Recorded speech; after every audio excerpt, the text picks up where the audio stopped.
주독생자 그게 나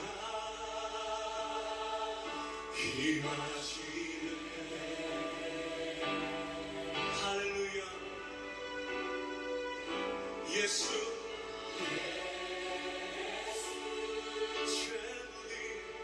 재물이 되신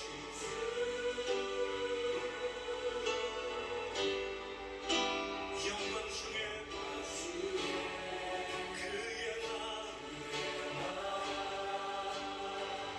임하시네. 할렐루야. 주의 나라 영원하며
찬송아 예수는 나의 꿈이라 예수는 나의 힘이요 예수는 나의 생명이라 예수는 나의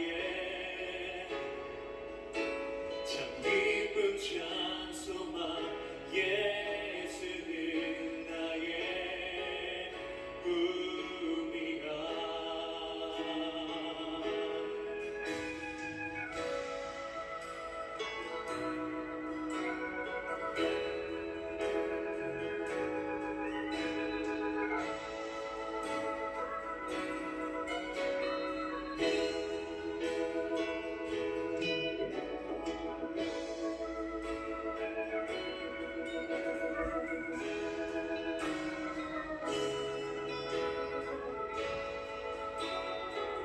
우리의 소망 되신 주님 그 주님을 의지하며 한 목소리로 예수는 나의 힘이요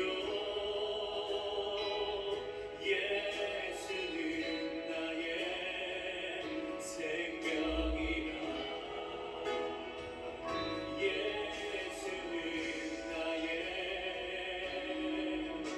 참 기쁜 찬송아 예수는 나의 꿈이라 예수는 나의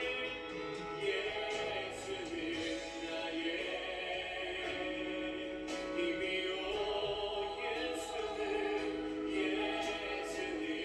나의 생명이라 예수는 나의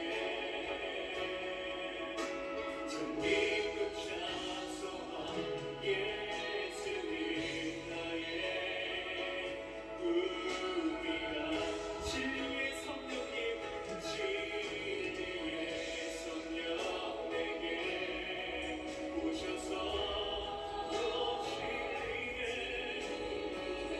성령 내게 오셔서 진리의 성령 나를 깨닫게 하사 주 예수만 바라보게 한 번 더 진리의 성령님 진리의 성령 내게 오셔서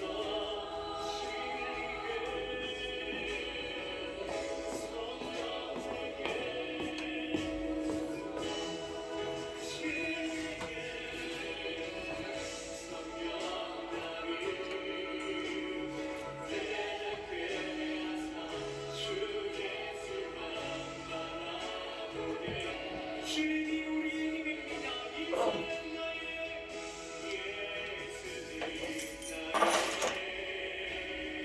힘이요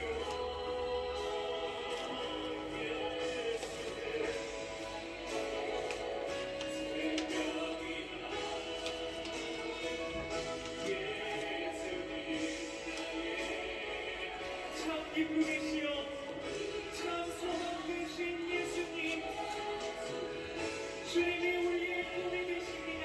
한 번 더 예수는 나의 힘이요 오 예수는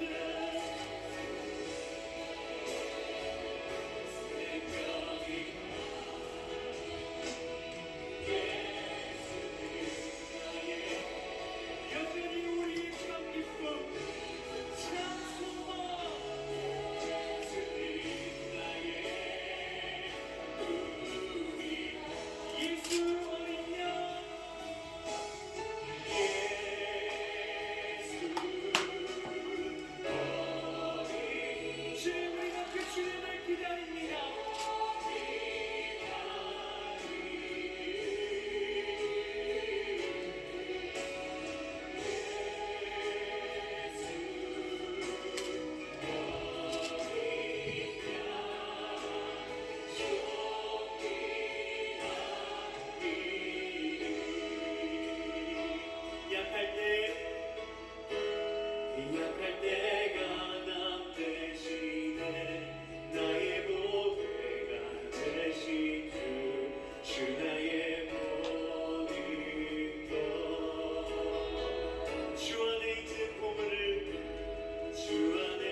주님보다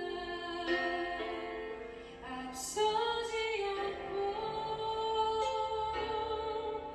겸손하게 주님의 말씀 기다리니 주님 손에 우리 드립니다. 사랑으로 인도하소서.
가까이로 인도하여 주시옵소서.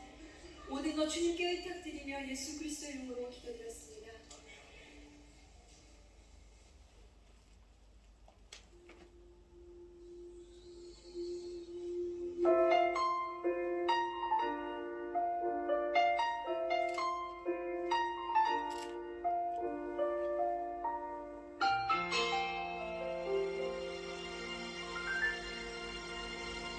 주님과 함께하는 이 고요한 시간, 주님의 보좌 앞에 내 마음을 쏟네. 모든 것 아시는 주님께 감출 것 없네. 내 맘과 정성 다해 주 바라나이다.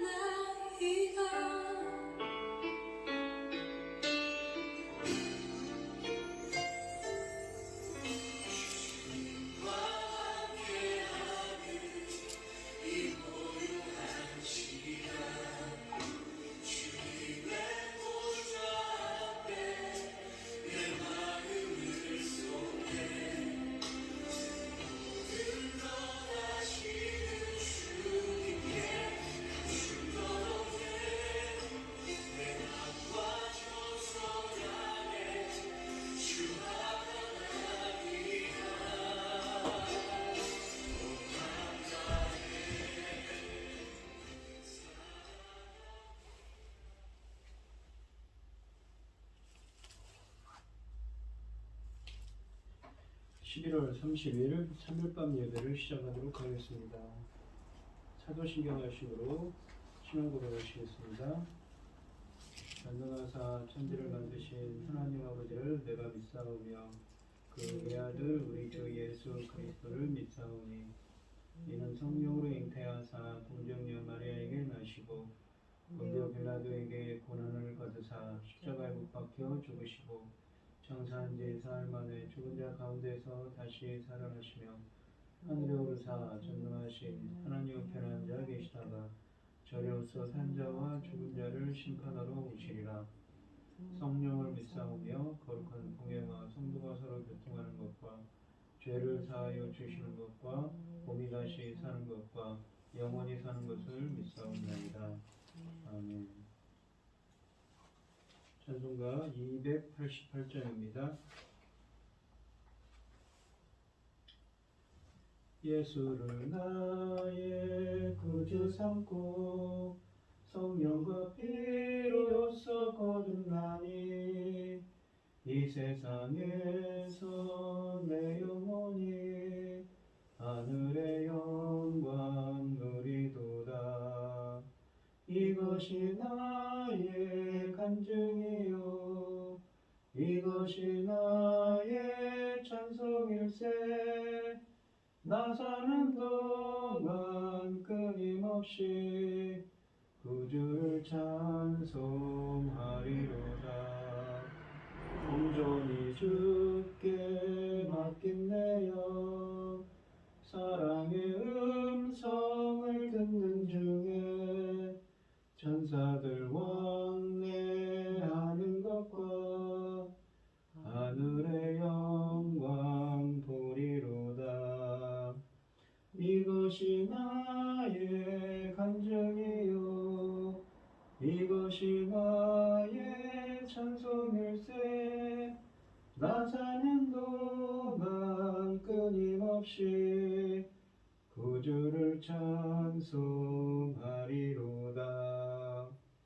주 안에 기쁨 누림으로 마음의 풍랑이 잔잔하니 세상과 나는 간 곳 없고 구속한 주만 보이도다. 이것이 나의 간증이요 이것이 나의 찬송일세. 나 사는 동안 끊임없이 구주를 찬송하리로다. 아멘. 함께 하실 하나님의 말씀은 이사야서 9장 8절로 10장 4절 말씀입니다. 이사야서 9장 8절로 10장 4절입니다. 교독을 하겠습니다. 성경 봉독하시고 고현희 집사님 기도해 주시겠습니다. 교독을 하겠습니다. 제가 먼저 읽겠습니다. 주께서 야곱에게 말씀을 보내시며 그것을 이스라엘에게 임하게 하셨은즉 모든 백성 곧 에브라임과 사마리아 주민이 알 것이요 그들이 교만하고 완악한 마음으로 말하기를 벽돌이 무너졌으나 우리는 다듬은 돌로 쌓고 뽕나무들이 찍혔으나 우리는 백향목으로 그것을 대신하리라 하는도다. 그러므로 여호와께서 도우시는 대적들을 일으켜 그를 치게 하시며 그의 원수들을 격동시키시리니 앞에는 아람 사람이요 뒤에는 블레셋 사람이라 그들이 모두 입을 벌려 이스라엘을 삼키리라. 그럴지라도 여호와의 진노가 돌아서지 아니하며 그의 손이 여전히 펴져 있으리라. 그리하여도 백성이 자기들을 치시는 이에게로 돌아오지 아니하며 만군의 여호와를 찾지 아니하는도다. 그러므로 여호와께서 하루 사이에 이스라엘 중에서 머리와 꼬리와 종려나무 가지와 갈대를 끊으시리니 그 머리는 곧 장로와 존귀한 자요 그 꼬리는 곧 거짓말을 가르치는 선지자. 백성을 인도하는 자가 그들을 미혹하니 인도를 받는 자들이 멸망을 당하는도다. 이 백성이 모두 경건하지 아니하며 하갈라가는 모든 입으로 명령되이 망령되이 말하니 그러므로 주께서 그들을 장정들을 기뻐하지 아니하시며 그들의 보아와 가부를 긍휼히 여기지 아니하시리로다. 그럴지라도 여호와의 진노가 돌아서지 아니하며 그의 손이 완전히 펴져 있으리라. 대저와 악행은 불타오르는 것 같으니 곧 찔레와 과실을 삼키며 빽빽한 숯불을 살라 연기가 위로 올라가게 함과 같은 것이라. 만군의 여호와 진노로 말미암아 이 땅이 불타리니 백성은 불의 섭과 같을 것이라. 사람이 자기 형제를 아끼지 아니하며 오른쪽으로 움킬지라도 줄이고 왼쪽으로 먹을지라도 배부르지 못하여 각각 자기 팔의 고기를 먹을 것이며 문하세는 에브라임은 문하세를 먹을 것이요 그들이 아파여 유다를 치리라. 그럴지라도 여호와의 진노가 돌아서지 아니하며 그 손이 여전히 펴져 있으리라. 불의한 법령을 만들며 불의한 말을 기록하며 가난한 자를 불공평하게 판결하여 가난한 내 백성 권리를 박탈하며 과부에게 도색하고 구할 것을 약탈하는 자는 화 있을진저. 벌하시는 날과 멀리서 오는 환난 때에 너희가 어떻게 하려느냐. 누구에게로 도망하여 도움을 구하겠으며 너희의 영혼을 어느 곳에 두려느냐. 포로된 자 아래에 부풀리며 죽임을 당한 자 아래에 엎드려 질 따름이니라. 그럴지라도 여호와의 진노가 돌아서지 아니하며 그의 손이 여전히 펴져 있으리라. 아멘. 기도하겠습니다. 여호와의 인자하시는 자기를 경외하는 자에게 영원하도록 가르며 그의 의는 자손에게 이르리니 곧 그 언약을 지키고 법도를 기억하여 행하는 자에게로다.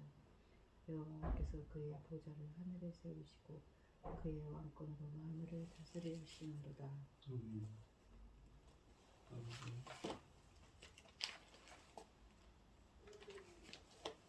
주님의 말씀은 주님의 귀한 말씀은 내 발의 빛이요 목마른 사막길에서 샘물 같도다. 굶주린 나의 영혼을 만나로 먹이고 내 갈 길 밝게 비추니 그 말씀 귀하다. 하늘의 깊은 지혜를 깨닫게 하시고 그 말씀 밝게 알도록 늘 도와주소서. 아멘.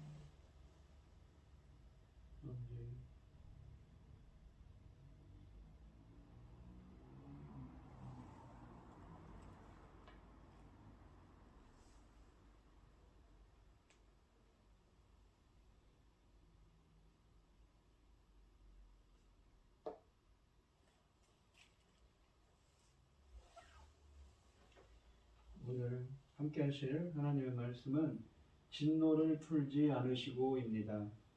이 선지자는 본문에서 장차 교만한 북왕국 이스라엘에 임할 심판을 예언합니다. 징계를 받으시면서도 오만한 징계를 받으면서도 오만한 그들을 향해 하나님은 진노를 풀지 않겠다고 하십니다. 본문에서는 여호와의 진노가 돌아서지 아니하며 그의 손이 여전히 펴져 있으리라라는 말이 후렴처럼 4번 반복됩니다. 이 말은 무엇입니까? 진노에서 돌아서지 아니하며 하나님의 진노를 거두지 아니하고 그의 권능의 손은 그의 주님의 권능을 의미하죠. 여전히 펴져 있다는 거죠. 진노를 심판하기 위해서 하나님의 권능의 손을 펴고 있다는 것입니다. 멈추지 않는다는 것이죠. 8절부터 12절 말씀을 보시면 이 주께서 야곱에게 말씀을 보내시며 그것을 이스라엘에게 임하게 하셨은즉, 야곱이라는 것은 여기서 어디입니까? 바로 북이스라엘이라고 하겠죠.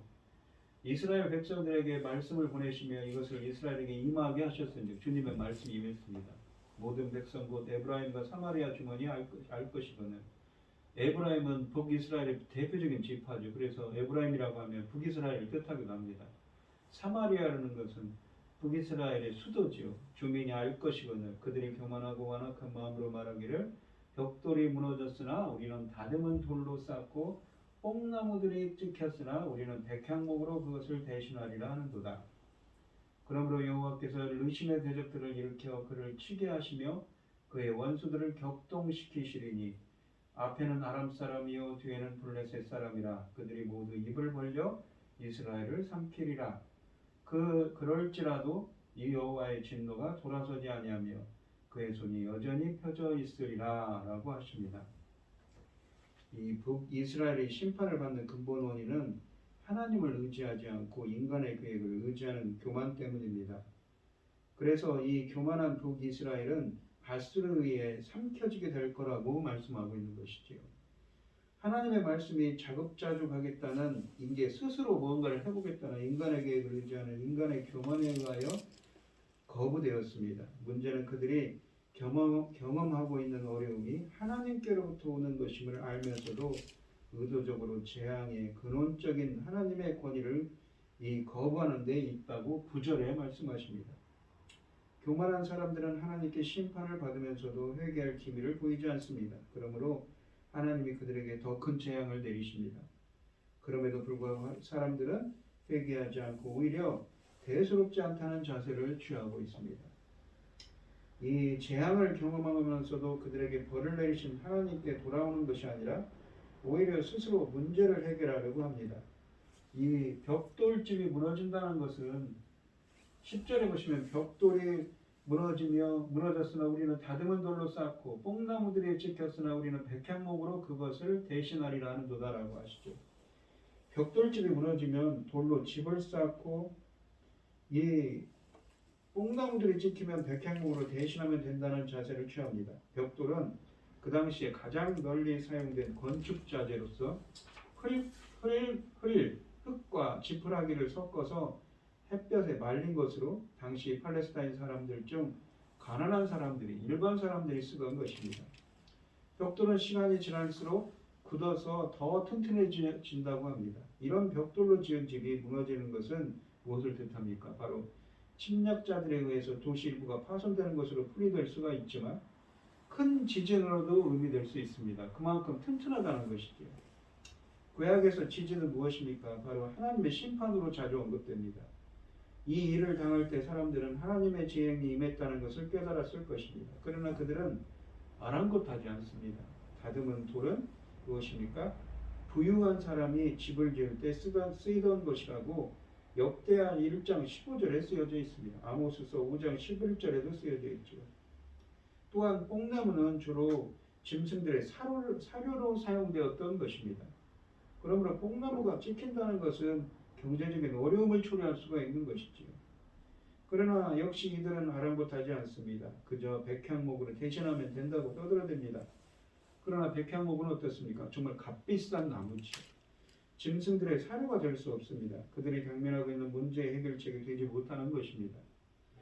10절 말씀은 이 하나님의 심판을 가볍게 여기고 대적하는 자세를 설명하고 있습니다. 하나님의 징벌로 임한 재난에도 회개하기는커녕 도만한 자세를 취한 에브라임의 완악함을 보여주고 있습니다. 하나님을 거역해도 문제없자는 태도, 하나님 없어도 무엇이든 할 수 있다는 확신은 자만일 뿐입니다. 말씀의 경고를 받아도 좀처럼 바뀌지 않는 굳은 생각과 고집스러운 마음을 돌이켜야 합니다. 여기서 인간의 교만은 하나님의 계획보다 인간의 계획을 내세우는 데 있음을 확인할 수 있습니다. 뿐만 아니라 그래서 외부에서도 파괴가 온다고 11, 12절에 말씀하십니다. 교만의 결과는 하나님의 징벌입니다. 그래서 하나님은 르신의 대적자인, 그러니까 르신의 대적들을 11절에 보시면 일으킨다 그러는데 르신의 대적이 누구냐면 바로 아수르거든요. 아수르와 아람과 블레셋을 통해 이 무엇입니까? 북이스라엘에게 고통을 주실 거라고 11일 12절에 말씀하시고 계십니다. 동쪽에서는 아람 사람들, 시리아 사람들이, 서쪽에서는 블레셋 사람들이 쳐들어옵니다. 한때는 시리아와 이 동맹국이었던 이스라엘의 입장에서는 난감할 수밖에 없는 것이지요. 오늘의 아군이 내일의 적이 될 것을 예언하고 있습니다. 또한 블레셋은 다윗 시대 이후에는 이스라엘에 이렇다 할 위협을 가하지 못했던 나라였습니다. 그러므로 그들의 부흥에 대한 예언 역시 충격적으로 들렸을 것입니다. 이 대목에서 아람과 블레셋이 북이스라엘을 멸망케 하는 수단으로 언급되는 것은 언뜻 이해하기 힘듭니다. 이사야 선지자 당시 아람은 북이스라엘과 동맹을 맺고 아수르를 대적하다가 아수르에 의해서 멸망을 당했습니다. 또한 역대하 28장 18절에 의하면 블레셋은 북이스라엘을 도와 유다의 이 무엇입니까? 평지와 남방을 침입했다고 말하고 있습니다. 이런 역사적 불일치의 해결책으로 북이스라엘이 아수르의 반기를 들기 위해 아람과 연합하다가 멸망했기에 아람 그러니까 시리아가 북이스라엘의 고통의 원인이 되었음을 말하는 것으로 풀이할 수도 있습니다. 안타깝게도 하나님의 심판은 이것으로 끝나지 않을 것입니다. 아직도 심판을 계속하시려고 여전히 손을 들고 계시기 때문이라고 15절 하반절에 말씀하십니다. 하나님의 펴져 있는 손은 하나님의 어떤 일을 하실 준비가 되어 있음을 상징합니다. 그러니까 하나님의 권능의 손이 임하고 있는 것이죠. 준비를 하고 있는 것입니다. 본문에서는 하나님이 이미 이스라엘을 치셨음에도 불구하고 아직도 그들을 다 더 혹독하게 심판하실 준비가 되셨음을 의미합니다. 13절로 17절 말씀을 보시면 그리하여도 그 백성이 자기들을 치시는 이에게로 돌아오지 아니하며 만군의 여호와를 찾지 아니하도다. 그러므로 여호와께서 하루 사이에 이스라엘 중에서 머리와 꼬리와 종려나무 가지와 갈대를 끊으시리니 그 머리는 장로와 존귀한 자요 그 꼬리는 곧 거짓말을 가르치는 선지자라. 그러니까 지도자들이 북이스라엘의 지도자들이 부패한 것이지요. 백성을 인도하는 자가 그들을 미혹하니 인도를 받는 자들이 멸망을 당하는도다. 이 백성이 모두 경건하지 아니하며 악을 행하며 모두 입으로 망령되이 말하니 그러므로 주께서 그들의 장정들을 기뻐하지 아니하시므로 그들의 고아와 과부를 긍휼히 여기지 아니하시리라. 원래 하나님은 약자들을 위한 하나님이죠. 이건 고아와 과부에게 함부로 하지 말라고 하는데 그들을 긍휼히 여기지 않는답니다. 더 이상. 그럴지라도 여호와의 진노가 돌아서지 아니하며 그의 손이 여전히 펴져 있으리라. 그럼에도 불구하고 하나님은 여전히 더 큰 심판을 하기 위해서 주님의 권능의 손이 펴져 있답니다. 준비하고 계신다고 합니다. 참 무서운 말씀이죠. 13절은 북이스라엘의 백성을 징계하신 목적이 그들로 하여금 죄악에서 돌이켜 하나님께로 나오게 하려는 데 있다는 것을 우리에게 보여줍니다. 이러한 하나님의 경고에도 불구하고 이스라엘에 회개하지 않기 때문에 하나님은 계속 심판하신다고 하십니다. 선지자는 이 이사야서 1장에서 이스라엘을 머리끝에서 발끝까지 성 한 틈이 없으면서도 하나님께 돌아오지 않는 사람으로 묘사했습니다. 본문은 이러한 이스라엘의 이미지를 연상시키고 있습니다. 이 때리는 자에게 그만 때리라고 애원해야 문제가 해결될 텐데 이스라엘은 그들을 치시는 이에게 돌아오지 않고 있는 것입니다. 그러므로 그들이 돌아오기를 기다리다가 지치신 하나님이 이스라엘의 리더십을 파괴하신다고 14절부터 16절까지 말씀하십니다. 하나님은 먼저 이스라엘의 머리를 치십니다. 이스라엘의 머리는 장로 등을 포함한 정치적, 사회적 지도자들을 의미합니다. 하나님의 사회 엘리트들을 치시고 계신 것입니다. 하나님은 또 이스라엘의 꼬리도 치신다고 하십니다. 꼬리는 거짓 선지자들을 의미합니다. 환란이 눈앞에 닥쳐 있는데도 모든 것이 평안하고 하나님의 축복 속에 이루어지고 있다며 사람들을 속이는 자들이지요. 머리 꼬리는 총체적인 그림을 우리에게 제시합니다. 또한 같이 사용되는 종려나무 가지와 갈대 역시 똑같은 의미로 사용됩니다. 심판이 모든 이에게 임할 것을 경고하는 것입니다. 이 16절에 인도하는 자가 그들을 미혹하니 라는 말은 잘못된 인도자가 이 백성 전체를 죄악에 빠지는 것을 말합니다. 소경이 소경을 인도할 때 둘 다 구덩이에 빠지듯 이러한 지도자들의 잘못된 인도는 물론 선지자의 가르침은 나라 전체로 하여금 범죄하게 하고 결국은 패망을 초래하는 것입니다. 지도자들이 잘못되었으니 백성을 잘 이끌어 나갈 리가 없습니다. 그들의 잘못으로 온 나라가 망하게 될 것입니다. 리더십이란 이런 것이지요. 그러므로 야고보 사도도 함부로 선생이 되지 말라고 경고했습니다. 우리는 두렵고 떨림으로 이 사실을 묵상하고 고민해야 할 것입니다. 지도자들의 잘못으로 인해 온 나라에 많은 고통이 따른다고 17절에 말씀하십니다. 전쟁이 일어나면 많은 젊은이들이 죽을 수밖에 없습니다. 그러므로 전쟁으로 많은 고아와 과부가 생기게 되지요. 안타까운 것은 과거에는 과부와 고아에게 자비를 베푸셨던 하나님이 얼마나 화가 나셨는지 이들에게 더 이상의 자비를 베풀지 않으신다는 사실입니다. 선지자는 하나님이 이들을 심판하시는 이유로 세 가지를 듭니다. 17절에 말씀하시는데 첫째, 불경건함이지요. 불순종이나 종교적인 잘못으로 초래된 결과입니다. 이 둘째는 악한 행위, 악한 일입니다. 도덕적인 기준을 어기는 일 때문이지요. 셋째는 그들의 어리석음 때문입니다. 영적, 도덕적 책임에 무감각한 것 때문입니다. 이스라엘은 교리적으로 하나님을 무시하는 것이 아닙니다. 그들은 일상에서 하나님 없이 살아가는 실제적인 무신론자들이었던 것이죠. 마치 하나님이 없는 것처럼 행동하고 있는 것입니다. 18절부터 21절에 보시면 대저 악행은 불타오르는 것 같으니 곧 찔레와 가시를 삼키며 빽빽한 숯불을 살라 연기가 위로 올라가게 함과 같은 것이라. 만군의 여호와의 진노로 말미암아 이 땅이 불타리니 백성은 불의 섭과 같을 것이라. 사람이 자기의 형제를 아끼지 아니하며 오른쪽으로 움킬지라도 줄이고 왼쪽으로 먹을지라도 배부르지 못하여 각각 자기 팔의 고기를 먹을 것이며 므낫세는 에브라임은 므낫세를 먹을 것이요 또 그들이 합하여 유다를 치리라. 그럴지라도 여호와의 진노가 돌아서지 아니하며 그의 손이 여전히 펴져 있으리라 라고 하십니다. 이 18절에서 하나님이 먹을 악을 태워 심판하시는 데 사용하는 방법이 특이합니다. 이 불에 태워지는 찔레나무와 가시나무는 악의 결과 또는 악인을 상징하는 것으로서 5장 6절이나 33장 12절 말씀에서 쓰여져 있습니다. 그런데 뛰는 놈 위에 나는 놈이 있다고 악이 불같이 일어나 다른 악을 사르고 있습니다. 정의의 심판이 아니라 악한 자가 자신의 욕심을 충족시키기 위하여 나쁜 일을 하는 과정에서 다른 악인들을 치는 것이지요. 하나님의 악인을 들어 악인을 심판하신다는 말이 이 현실로 드러나는 것입니다. 그 잠언에 보면 그러시요. 악인도 다 쓰임새가 있다고요. 불은 우거진 숲으로 번집니다. 사회 전체가 몇몇 악인들로 인해 폐허가 된다는 것을 의미합니다. 19절에서는 악에 의하여 타오르는 불에 하나님의 진노가 땔감을 대주고 있습니다.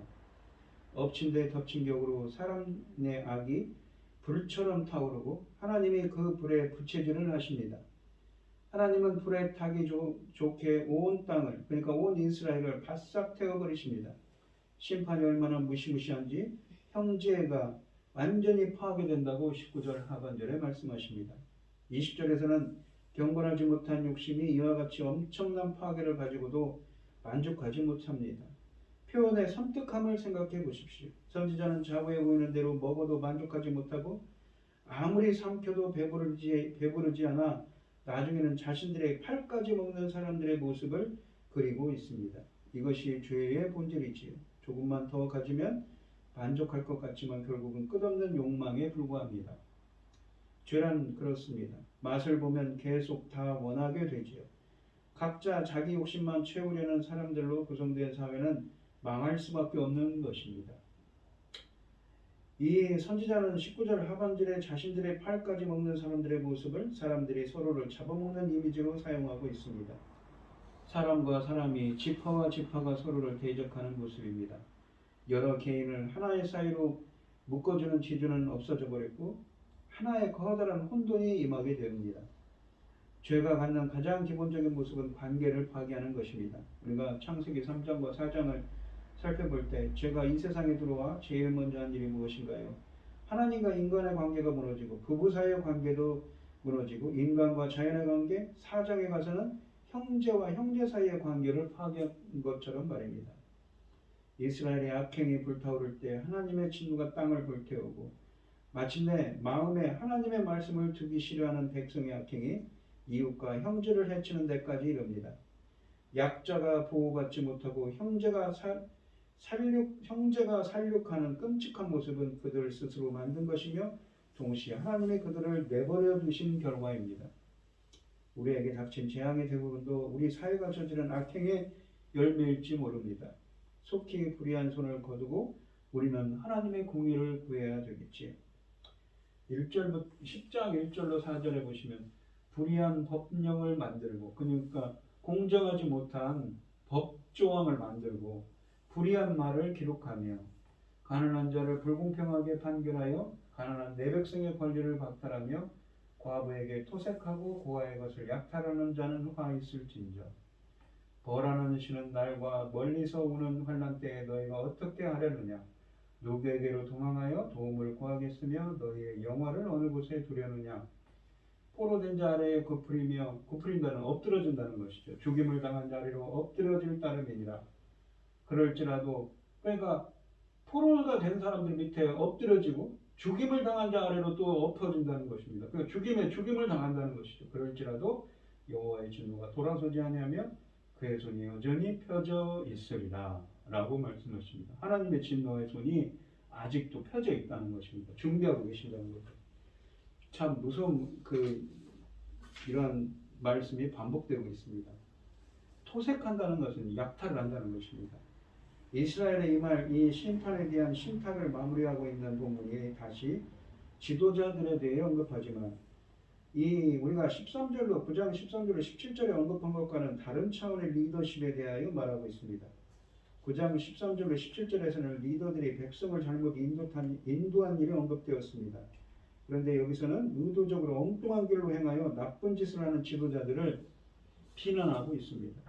이 지도자들은 불의한 법을 공포한다고 1절에 말씀하십니다. 어느 사회든지 불의가 정의를 가릴 때 그 사회의 종말은 예고된 것이라고 할 수 있습니다.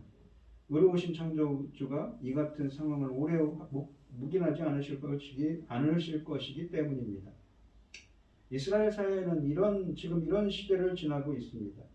멸망이 머지않았다고 선지자는 경고하고 있는 것이죠. 그들은 그 법으로 백성들을 괴롭히고 있다고 1절에 또한 말씀하십니다. 불의한 말을 기록하며 라는 말은 이 히브리어를 직역을 하면 고통을 써내려가는 글 쓰는 자들을 이라는 의미입니다. 그들이 만든 법령, 그러니까 불의한 법령을 그 앞에서 만들었는데 그런 법령과 규정들이 사회적 악자를 고통스럽게 만든다는 것이죠. 그러니까 그 고통을 써내려가는 글 쓰는 자들, 그렇게 사람들을 그 법령을 만들어서 사람들을 고통스럽게 한다는 것입니다.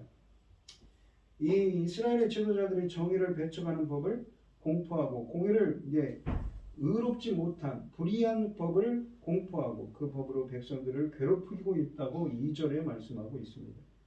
지도자들은 원래 백성들을 섬기기 위하여 세워진 자들입니다. 그러나 오히려 그들은 가난한 백성들에게 불공정한 판결을 하고 과부와 고아를 약탈합니다. 선지자는 지도자들의 이 같은 행동은 미래를 예비한 것으로 볼 수 없다고 이 3절에 말씀하십니다. 하나님의 심판이 임하는 날 그들의 만행이 온 천하에 드러나면 어떻게 하려느냐고 책망하고 있는 것이지요. 평소 다른 사람을 향해 베푸는 선행이 어느 정도는 심판주이신 하나님의 마음을 움직일 수 있음을 암시합니다. 하나님이 심판하시는 날 평소에 착하게 살고 남을 배려하는 삶을 산 사람에게 대해서는 정상을 참작하여 그들의 피난처가 되어 주실 수도 있음을 시사하는 것이지요. 그러나 안타깝게도 심판이 임하면 이스라엘의 지도자들은 하나님께 피하기는커녕 도망해야 합니다. 그들이 평소 저지른 죄악이 그들을 고발할 것이기 때문입니다. 선지자는 이 심판이 전쟁 형태를 취할 것을 암시합니다. 포로 된 자 아래에 굽부리며, 그러니까 엎드러지며 죽임을 당한 자 아래에 엎드러질 따름이라고 4절 이 상반절에 말씀하시는데, 이 전쟁이 임하면 얼마나 많은 사람이 죽을 것인지를 경고하고 있는 말씀입니다. 안타깝게도 아직도 심판을 계속하시리라고 여전히 손을 들고 계신다고 4절 하반절에 말씀하며 이 말씀을 마칩니다.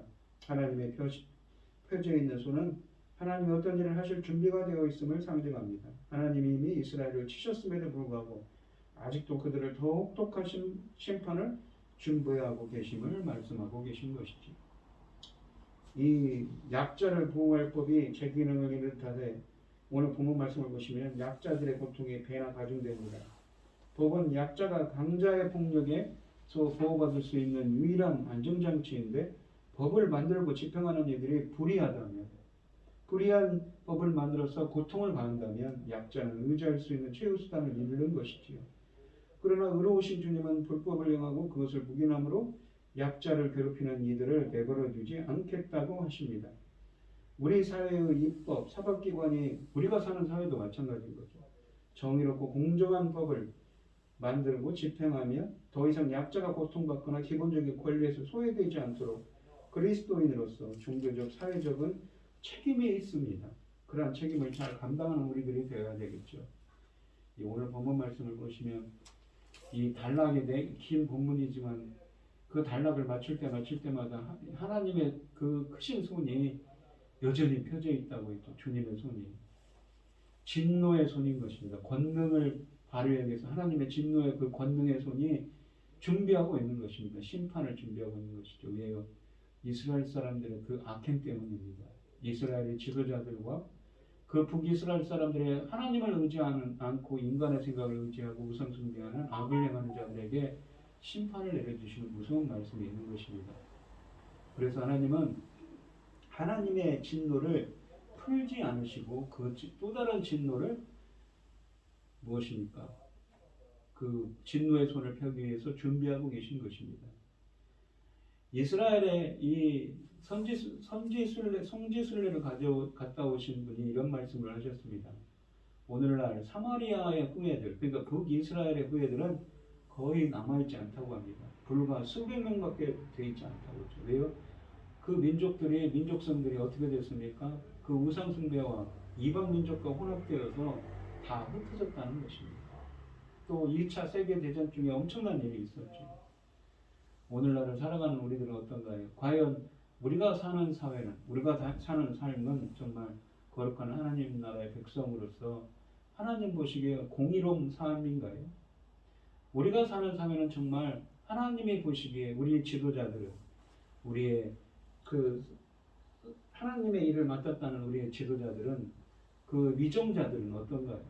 재판을 하는 재판자들은 어떤가요? 공정한 사회인가요? 하나님 보시기에 어떨까요?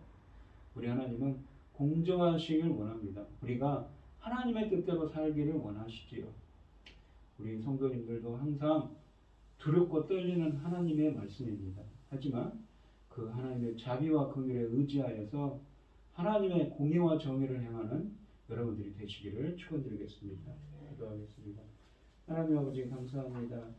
이렇게 무섭고 떨리는 말씀들을 통해서 북이스라엘에게 구체적으로 심판을 말씀하십니다. 하나님의 그 진노의 손이, 진노를 바라는 권능의 손이 펴져 있지만 여전히 계속 더 큰 진노를 바라기 위해서 준비하고 계십니다. 왜 그렇습니까? 하나님의 공의와 정의를 행하지 않고 악행을 범하기 때문인 것입니다. 저희들이 사는 삶은 어떤가요? 하나님 보시기에 기뻐하는 삶인가요? 공정한 사회인가요? 저희들의 위정자는 어떠한가요? 저희들을 사는 우리의 지도자들은 어떤가요? 저희들을 사는 일반 백성들은 어떤가요? 저희들이 항상 공의와 정의를 행하며 주님이 기뻐하시는 삶을 살 수 있도록 저희를 인도하여 주시옵소서. 이 모든 말씀 거룩하신 예수님 이름으로 기도합니다. 아멘. 찬송가 273장입니다. 나 주를 멀리 떠났다 이제 옵니다. 나 죄의 길에서 달려 주여 옵니다. 나 이제 왔으니 내 집을 찾아 주여 나를 받으사 맞아 주소서. 그 귀한 세월 보내고 이제 옵니다. 나 뉘우치는 눈물로 주여 옵니다. 나 이제 왔으니 내 집을 찾아 주여 나를 받으사 맞아 주소서. 나 죄에 매여 고달파 이제 옵니다. 주 크신 사랑 받고자 주여 옵니다. 나 이제 왔으니 내 집을 찾아